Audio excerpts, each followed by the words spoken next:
esta Santa Missa em sufrágio por todas as almas do purgatório, por todos os falecidos. Hoje, meus irmãos e minhas irmãs, nós estamos celebrando com toda a Igreja a memória de São Luís Gonzaga, um santinho que vale a pena aqueles que desejarem, aqueles que puderem, depois ler alguma coisa sobre a vida dele. Facilmente nós encontramos bons resumos sobre a vida de todos os santos e também sobre a vida do santo de hoje na internet, que praticamente hoje todos nós temos acesso de maneira até muito fácil, porque temos o celular à mão e praticamente hoje todos os nossos celulares têm acesso à internet. Então nós podemos facilmente ali acessar qualquer site de busca, colocar lá São Luís Gonzaga e vai aparecer muitas informações, muitos bons resumos, inclusive de sites da Igreja relacionados à vida do santo que nós estamos celebrando hoje. E quando a gente lê a vida de um santo, o resumo da vida de um santo, com a intenção correta, com o desejo correto, a vida do santo se torna para nós uma fonte de graça, se torna para nós uma fonte de testemunho e se torna para nós também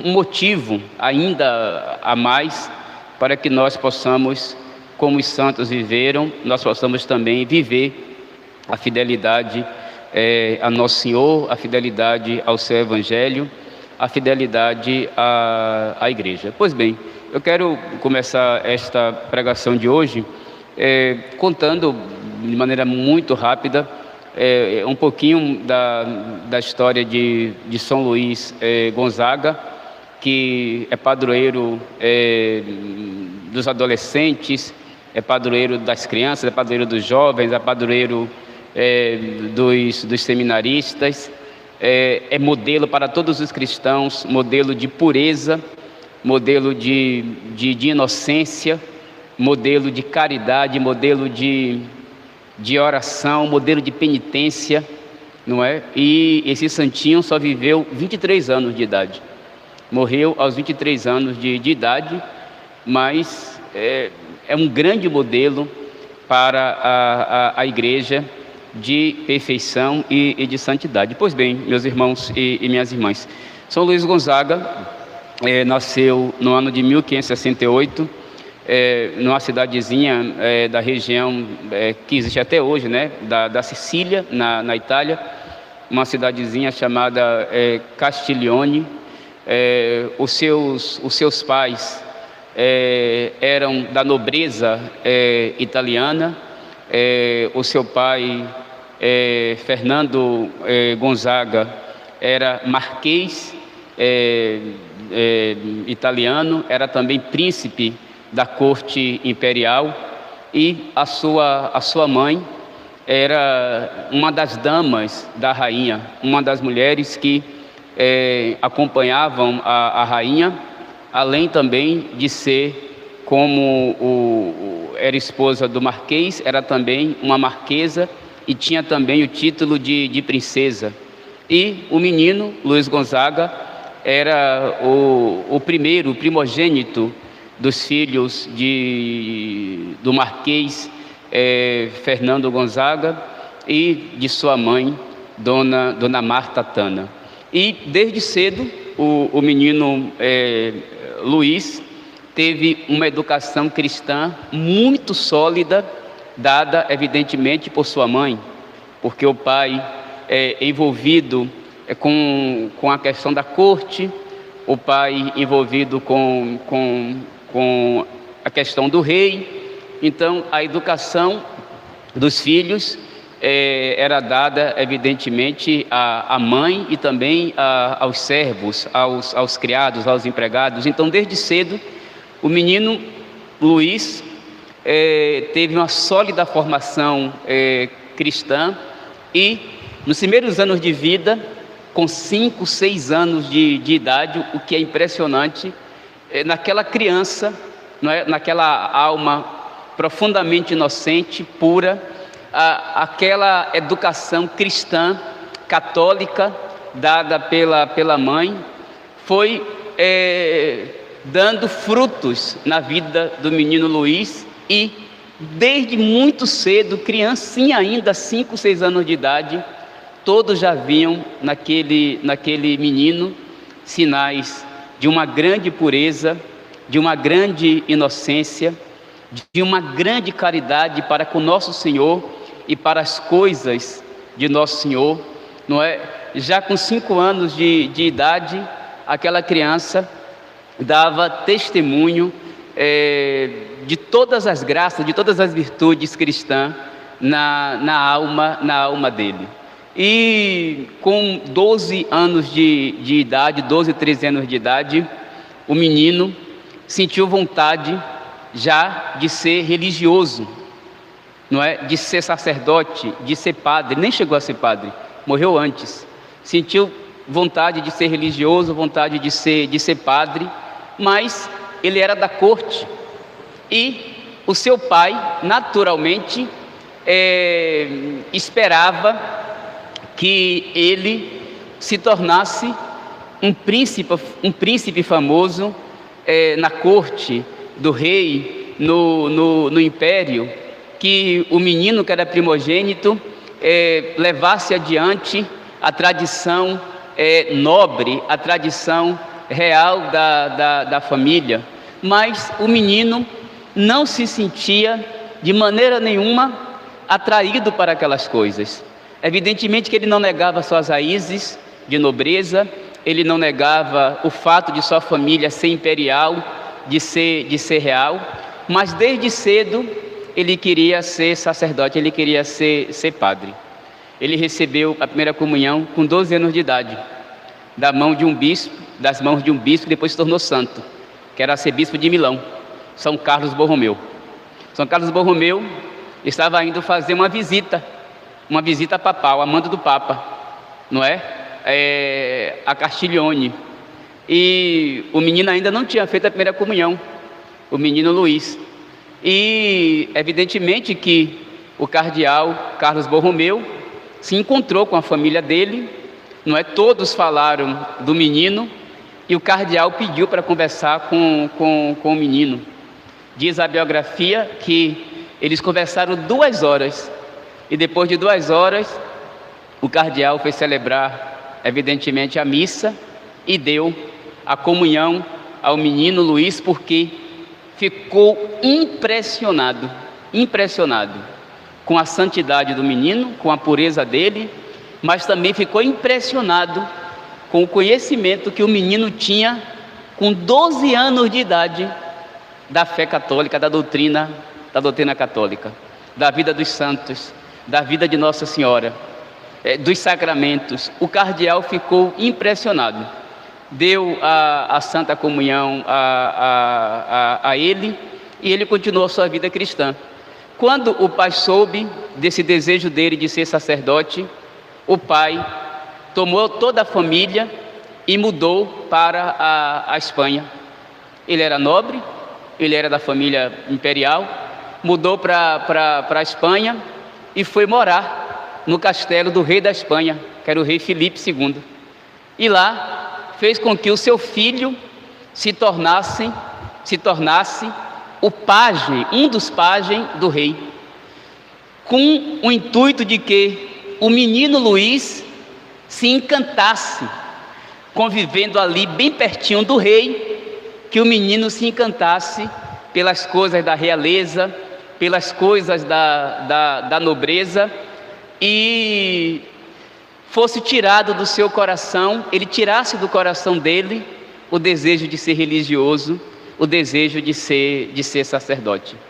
Mas nenhum esforço do pai tirou do coração do menino aquele desejo de ser religioso. Um dia, o pai foi como que vigiar o menino. O menino estava no quarto e se dizia que ele fazia longas orações, gostava de rezar. E o pai foi olhar um dia então para ver o que o menino fazia no quarto pelo buraco da fechadura da porta. E, para surpresa do pai, quando o pai olhou pelo buraco da fechadura, o menino era uma prática da época, o menino Luiz, com 12, 13 anos de idade, estava se flagelando. Era uma prática. Estava se flagelando, fazendo o quê? Penitência. Estava fazendo penitência. Então, diante daquela cena do filho fazendo penitência, o pai foi vencido e permitiu, ao menino que, quando ele completasse determinada idade, ele poderia se tornar religioso. Naquela altura, ele escolheu a companhia de Jesus e, quando completou 17 anos, ele entrou na companhia de Jesus e, antes de entrar na companhia de Jesus, ele teve que publicamente renunciar todos os títulos que ele tinha direito da realeza. Ele tinha que renunciar toda a herança do seu pai, e qualquer espécie de privilégio ele tinha que renunciar publicamente para poder abraçar a vida religiosa. E o menino, evidentemente, que como tinha aquele desejo colocado pelo próprio Cristo no seu coração, o menino Luiz Gonzaga abdica de tudo e entra na companhia de Jesus. E ele escolheu a companhia de Jesus porque aquela altura, aquela ordem que tinha sido recém-fundada por um outro santo, Santo Inácio de Loyola, naquela ordem, os religiosos e os padres não poderiam assumir nenhum cargo de relevância na igreja, nenhum cargo de relevância. Naquela altura, os padres jesuítas não podiam ser professores. Naquela altura, que eram cargos importantes, os padres jesuítas não podiam ser, naquela altura, canonistas. Os padres jesuítas não podiam ser advogados. Os padres jesuítas não podiam ser cardeais da igreja, não podiam ser bispos da igreja. Então, ele escolheu essa ordem porque ele queria viver a sua vocação totalmente voltada para Nosso Senhor, para a oração, para a evangelização, para a vida sacramental e para o cuidado dos mais pobres. Então, abraçou, entrou na companhia de Jesus, foi para Roma para fazer ali o seu noviciado, para ali fazer os seus estudos, e na cidade de Roma, como toda a Europa, como toda a Itália, foi tomada por uma peste, por uma doença, como hoje, foi tomada por uma peste, e o menino Luiz, que já tinha uma saúde muito frágil, desde pequeno já tinha uma saúde frágil, mas o menino foi cuidar também daqueles que estavam sofrendo com febre, com tuberculose, com doenças também causadas pela peste. E não demorou muito, o menino que foi cuidar daquelas pessoas também foi acometido pela peste, tuberculose, febre. Aliás, para nós religiosos, hoje para a igreja, eu até me arrisco em falar isso, é um grande testemunho, o menino que não era nem sacerdote, era só um religioso, um seminarista, mas o menino, poderia ter ficado em casa, poderia ter ficado no convento, mas o menino preferiu ir dar assistência, aquilo que ele podia, humana e também espiritual, aos enfermos, com prática de caridade, cuidando, ajudando como ajudante de enfermeiro, mas também rezando por aquelas pessoas, porque foi sempre isso que a igreja fez em tempos de pandemia, em tempos de guerra, a igreja sempre esteve lá no campo, levando o que, Padre Sérgio? Aquilo que ela tem para levar: Cristo, o consolo de Cristo, o conforto de Cristo, a esperança que é Cristo, a salvação que é Cristo. E nesses tempos, a igreja, eu tenho que dizer isso, a igreja, sem lutar, aceita que um padre não possa ir no hospital levar a unção dos enfermos a um doente, levar o sacramento, levar o viático, dar uma bênção, confessar uma pessoa que está para morrer, que pode morrer. E a igreja, quando eu digo a igreja aqui, eu me refiro aos pastores, aos bispos, porque são eles que são os príncipes da igreja, Eles não lutam, e as pessoas estão morrendo sem os sacramentos, que para a igreja são necessários à salvação de uma alma. E esse religioso, num tempo também de uma grande peste na Europa, esse menino que nem padre ainda era, ele foi lá levar consolo para os doentes. Pegou a peste, ele já tinha uma saúde frágil, foi tomado por uma grande febre que não passava, apesar de todos os cuidados médicos, a febre não passava. No dia de sua morte, que foi o dia 21 de junho de 1591, naquele dia ele estava rodeado pelos irmãos, e chegou o provincial jesuíta, o padre reitor, o padre superior, e entrou no quarto onde o menino estava e disse, e perguntou: e o que faremos hoje, Luiz? O que faremos hoje? Aí Luiz, com toda a reverência pelo superior, porque ele tinha uma grande obediência, ele disse: padre, hoje iremos para o céu. Hoje iremos para o céu. Hoje iremos para o céu. Então, logo, ele mandou chamar o seu confessor, que também é um santo hoje da igreja, São Belarmino, Mandou chamar o seu confessor, também jesuíta, São Belarmino, e ali fez a sua confissão, e pouco tempo depois, fez a sua confissão, recebeu o viático, ou seja, a Eucaristia, e ali, pouco tempo depois, o menino Luiz Gonzaga, depois de confessar os seus pecados, recebeu a Eucaristia, deu o último suspiro e entrou no céu.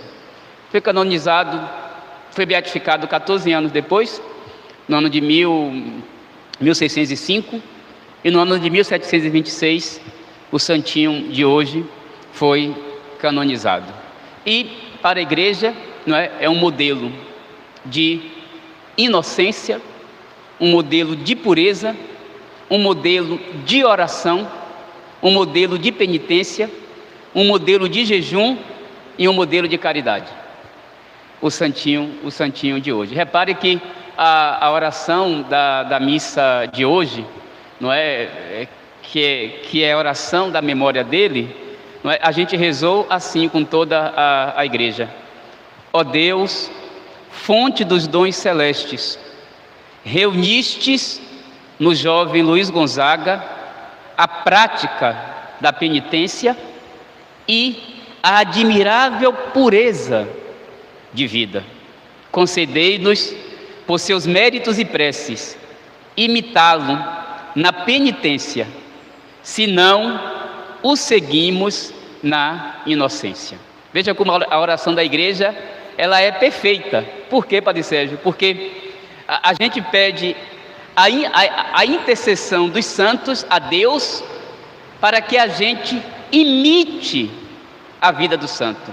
Aqui a igreja diz: se nós não podemos imitar a inocência dele, porque ele tinha uma grande pureza de alma,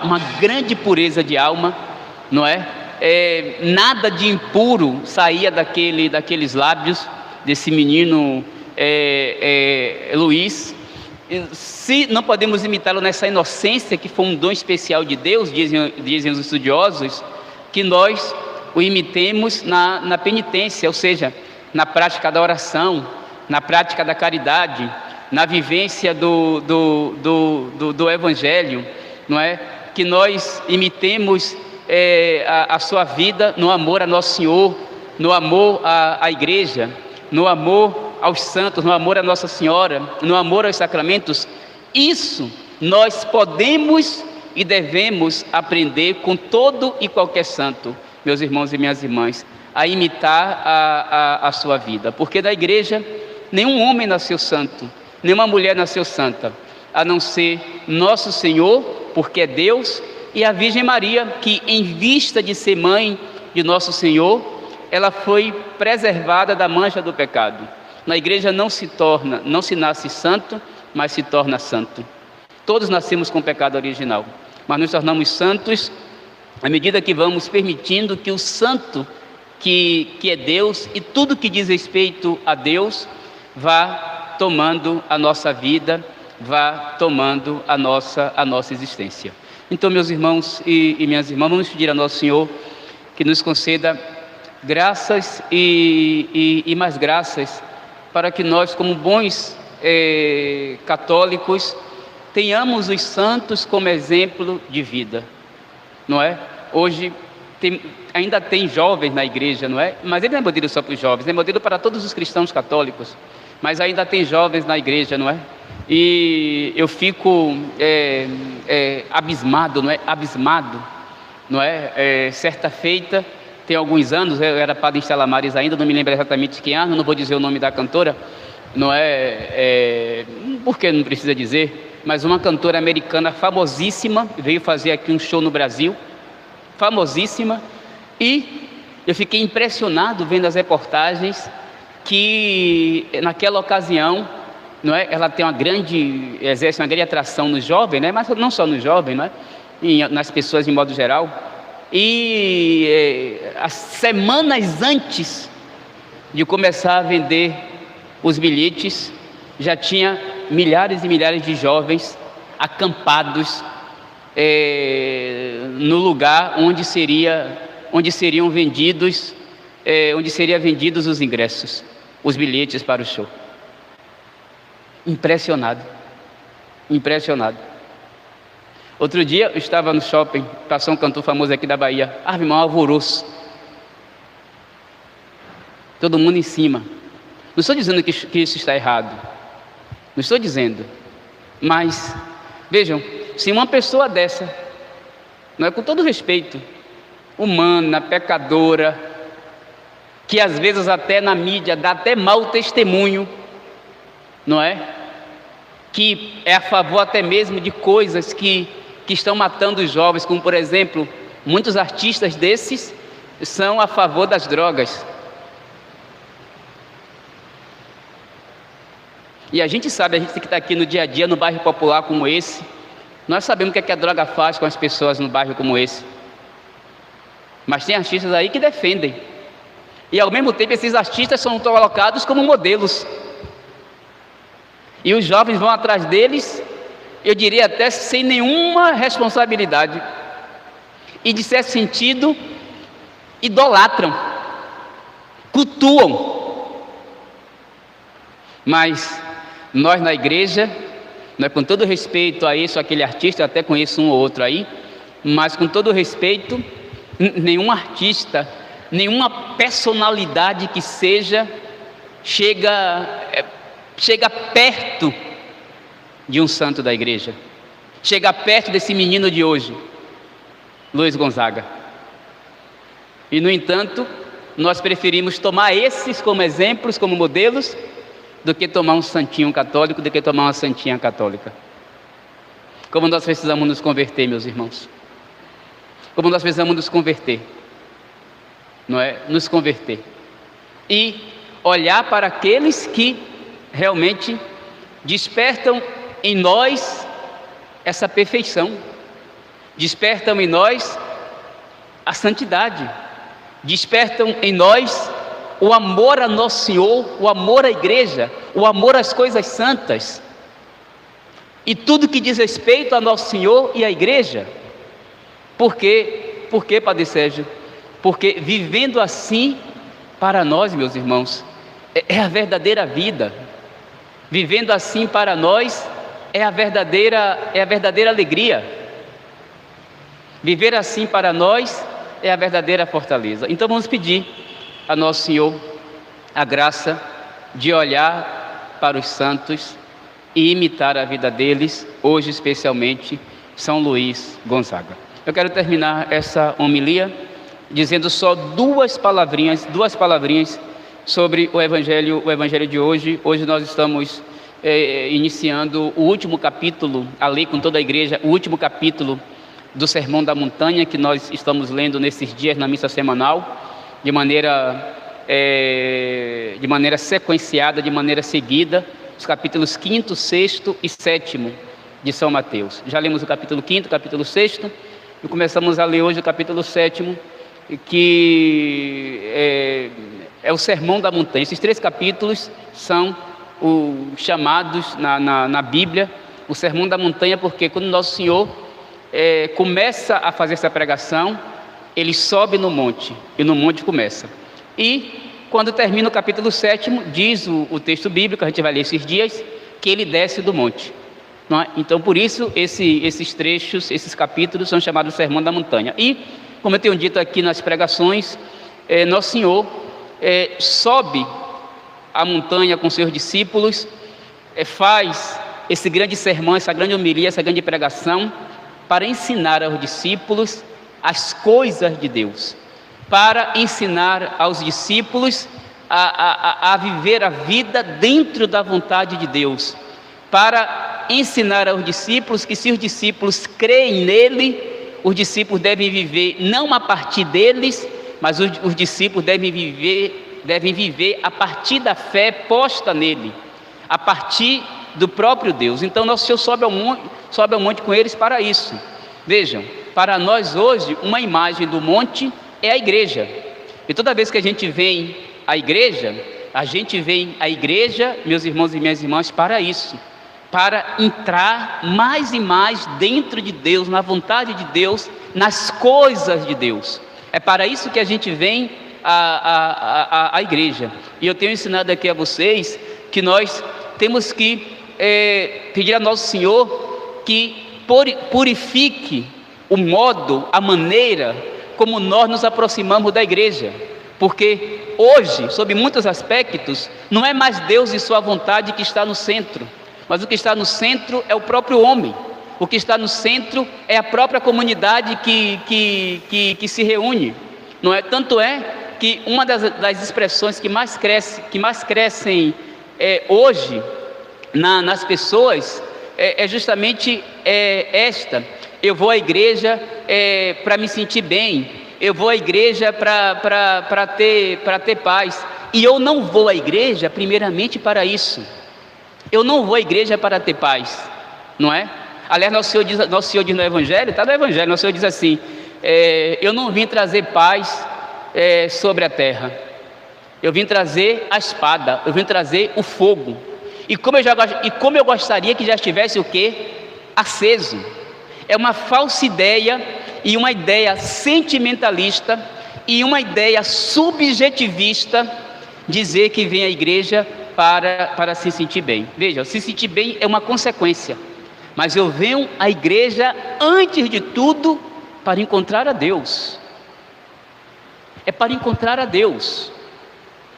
Por isso que tudo nela tem que me levar para Deus. Eu venho à igreja para entrar no mistério de Deus. Eu venho à igreja para entrar no mistério da sua palavra, para entrar no mistério do seu corpo e do seu sangue, para ser tomado por Ele, para deixar que Ele entre na minha vida, na minha existência, para deixar que Ele potencialize tudo em mim que é virtuoso, mas para deixar também que Ele purifique tudo em mim que é vício. É para isso que eu venho. É para isso que eu estou no monte. Agora, eu quero me sentir bem, mas eu não quero me converter. Eu quero me sentir bem, mas eu não quero, como o santinho de hoje, entrar no caminho de perfeição, de santidade. Impossível. Subjetivismo, eu venho, vou até sentir alguma coisa, mas aquilo vai passar rapidamente e eu vou voltar à velha vida. Por quê? Porque eu não pedi a Nosso Senhor graças e graças para entender isso, que eu venho para entrar no mistério de Deus, que eu venho para ser configurado com Nosso Senhor, a Nosso Senhor. Eu venho para ser tomado por Ele. Então Nosso Senhor leva os discípulos ao monte para ensinar a eles as coisas do céu, para quando eles descerem do monte, não é, eles entenderem, quando eles voltarem para o dia a dia, não é? Daqui a pouco nós vamos descer do monte, vamos voltar para casa, quem vai para casa, quem vai trabalhar vai para o trabalho, sei lá, quem vai para a feira vai para a feira, quem vai fazer coisas em casa vai fazer coisas em casa. Então daqui a pouco eu vou descer do monte, eu vou sair do espaço sagrado e vou entrar no espaço humano novamente, digamos assim. Só que eu não posso descer da montanha do mesmo modo, da mesma maneira. Eu não posso voltar para o meu dia a dia o mesmo. Eu tenho que voltar para o meu dia a dia cheio de mim? Não. Cheio de quem? De Deus. É por isso que eu venho ao monte. E aí, se eu volto para o meu dia a dia cheio de Deus, tudo que eu vivo no dia a dia, se colocado na perspectiva de Deus, sempre vai ser para mim uma fonte de graça e de bênção. As alegrias, os sofrimentos, os perrengues, as lutas diárias, os sofrimentos, se postos dentro de Deus. Então o Senhor está encerrando já o Sermão da Montanha. E ele começa o capítulo 7, logo no primeiro versículo, com esse texto: não julgueis e não sereis julgados. Não é? Esse versículo aqui que eu quero dizer duas palavrinhas: não julgueis e não sereis julgados. Vejam, nós tomamos esse versículo de maneira muito superficial, não é? De maneira muito superficial, não é? Nós, quando tomamos esse versículo, literalmente, nós pensamos que Nosso Senhor está dizendo a nós que nós não podemos julgar uns aos outros. E não é verdade. Nosso Senhor não está dizendo isso. Se a gente continuar o Evangelho, Nosso Senhor diz o quê? Não é? Nosso Senhor não condena o julgamento. Nosso Senhor condena o julgamento injusto, ilícito, ou o julgamento movido por qualquer coisa que não seja a justiça. Isso ele condena. Tanto é que ele diz assim: antes de você tirar a trave do olho de alguém, tire primeiro do seu. Aqui é um ensinamento de sabedoria, que já está presente lá no livro dos Provérbios, já está presente no livro do Eclesiastes, não é? É um ensinamento dos sábios judeus, não é? Antes de tirar o cisco do olho do teu irmão, tirar o cisco do teu próprio olho. Normalmente, nós somos muito generosos com os nossos pecados,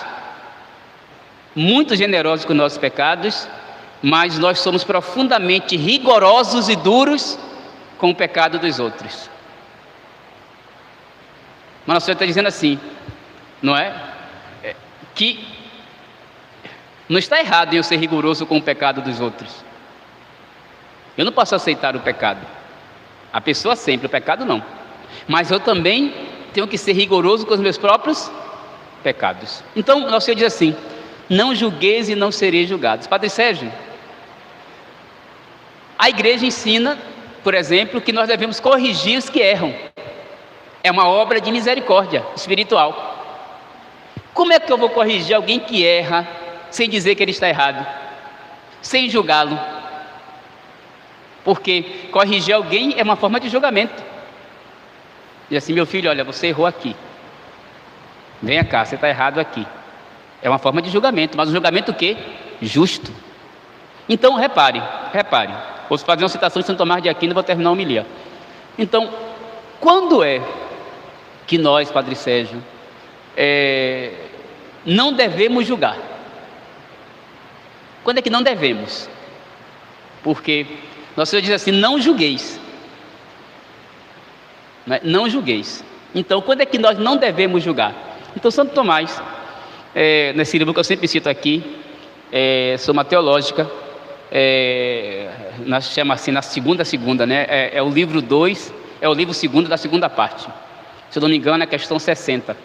Então, Santo Tomás diz assim, né? Ele cita Santo Agostinho, ele cita Santo Hilário e ele cita São João Crisóstomo, 3 santos da igreja, para responder isso, não é? Quando é que não devemos julgar?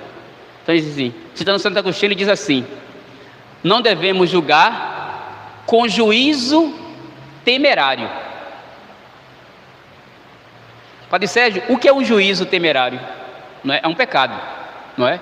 O juízo temerário é um pecado. O juízo temerário é quando eu faço um julgamento de alguém, bem curto, viu? Quando eu faço um julgamento de alguém de maneira incerta. Quando eu não tenho o quê? Certeza. E aí eu faço um julgamento de alguém.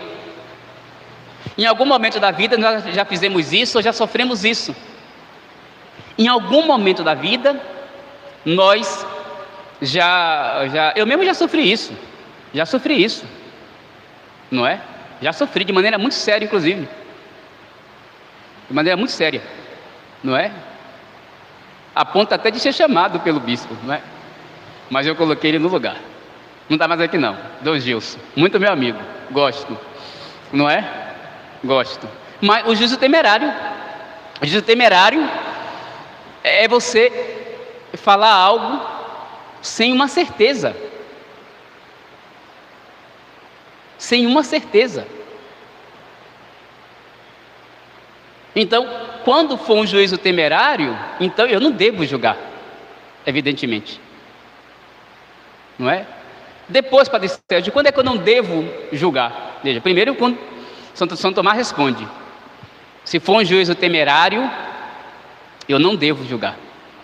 Ou seja, eu não devo fazer um julgamento de algo que eu não tenho o quê? Certeza. É pecado para nós, não é? Isso aqui eu estou falando para cristãos, viu, gente? Estou falando para cristãos, não é? Depois, Santo Agostinho também, citado por Santo Tomás, não é? Diz também que, e também Santo Hilário, não é? Santo Hilário também diz isso, que não podemos fazer um julgamento que não seja movido pela justiça. Pela justiça. Em que sentido ele está falando isso, Padre Sérgio? Por exemplo, eu não posso fazer um julgamento movido por um ressentimento, por exemplo. Por quê, Padre Sérgio? Porque ele pode ser o quê? Injusto. Se eu sou movido por um ressentimento, sabe aquela condescendência que no dia a dia se tem? Aquela condescendência, por exemplo, meu inimigo faz aquele ato, e eu abomino, eu condeno, e eu destruo ele. Mas quando, vejam, meu inimigo comete um ato errado, eu abomino ele. Ou aquela pessoa que não me é tão simpática. Mas quando é um amigo meu muito próximo que comete o mesmo erro, eu procuro o quê? Justificar. Eu procuro dizer: não, aconteceu alguma coisa, porque não sei o que, tal. Vejam, eu sou movido por um sentimento. Veja, eu não posso julgar. Então, se eu for julgar movido por sentimento, é melhor não o quê?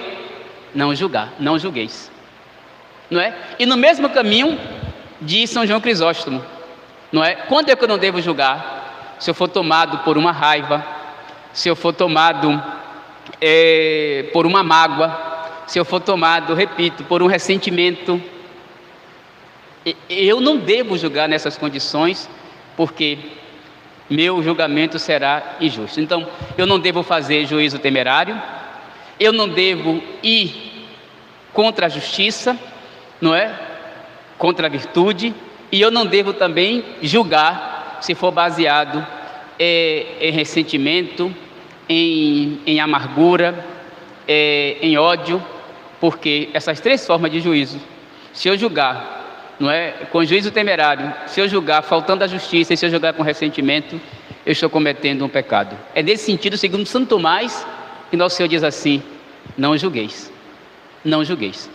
Porém, meus irmãos, se não tiver juízo temerário, se não tiver injustiça e se não tiver ressentimento, é lícito e até bom que eu julgue. Porque vai entrar o que, Padre Sérgio? O bem. Vai entrar o que? Aí a caridade, vai entrar o que? A generosidade. Vai entrar a justiça. Vejam, eu vou dizer, não é? Como isso vale para nós, enquanto religiosos, enquanto católicos cristãos, mas vale também para a sociedade de maneira geral. Para a sociedade de maneira geral, não é? É isso que eu estou dizendo. Vale para os nossos magistrados, por exemplo. Vale para aqueles que fazem os julgamentos. Não colocar interesses outros que não seja o que, Padre Sérgio? A própria o que? Justiça. Mas hoje são muitos interesses que entram. E não a própria justiça, e não a própria virtude.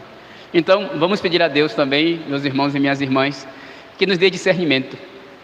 Dar bons conselhos é uma forma de julgar. Claro, aí entra a caridade, é uma obra de misericórdia. Corrigir o outro, não é? E se deixar corrigir também, e se deixar aconselhar também, não é? É uma forma de julgamento, mas está dentro da misericórdia. Então, vamos pedir ao Senhor que, se qualquer pessoa que nos julgar, se isso for para o nosso bem, para a nossa conversão e para a nossa salvação, que nós aceitemos. E se nós também julgarmos alguém, que seja também da mesma forma, para o bem dele, para a conversão dele, para a salvação dele. E pedir ao nosso Senhor que afaste de nós qualquer juízo, não é? Como ele diz, não julgueis, qualquer juízo que seja temerário, que não seja justo e que seja baseado no ressentimento, na mágoa e no ódio. Louvado seja nosso Senhor Jesus Cristo, para sempre seja louvado, e nossa Mãe Maria Santíssima.